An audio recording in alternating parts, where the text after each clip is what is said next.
Nous sommes au Conseil régional de Nouvelle-Aquitaine et nous venons de terminer 2 jours de plénière, 2 jours qui ont été intenses et puis 2 jours au cours desquels nous avons voulu mettre sur la table un problème majeur, une préoccupation majeure des Néo-Aquitains et des Français, c'est la question du pouvoir d'achat.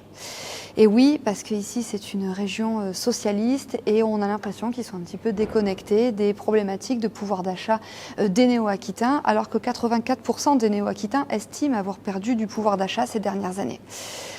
Donc nous avons voulu mettre sur la table la question du carburant. Nous avons déposé une motion pour que Alain Rousset, le président de la région Nouvelle-Aquitaine, demande à l'État 2 choses. Nous voulons qu'il demande d'abord que les carburants soient reconnus comme des biens, des produits de nécessité. Et ainsi, nous pourrions appliquer, comme Marine Le Pen le demande, une TVA à taux réduit, non pas de 20%, mais de 5,5%, ce qui reviendrait à faire une économie considérable sur chaque plein. Ça, c'est la première chose que nous lui avons demandé.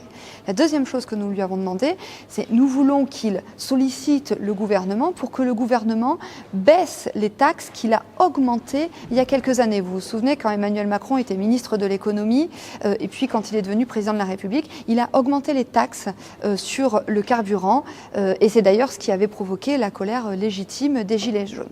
Et le dernier point que nous lui avons demandé, parce qu'il faut savoir qu'il y a une partie des taxes sur les carburants qui reviennent à la région. C'est la part régionale de la TICPE. Et donc nous voulons réduire cette taxe. Au total, la part régionale de la TICPE coûte en moyenne 22 € par foyer, ce qui est considérable. Malheureusement, ces socialistes, bien déconnectés de la réalité, ont décidé de refuser toutes nos propositions. Ils ont même été dire que 22 € par foyer, ça n'était pas grand-chose. À l'heure où les Français souffrent et subissent de plein fouet cette crise du pouvoir d'achat, nous considérons que c'est quelque chose d'important. Voilà, mais au moins, vous connaissez le vrai visage des socialistes et vous savez que pour défendre votre pouvoir d'achat, il n'y a que le Rassemblement national et il n'y a que Marine Le Pen.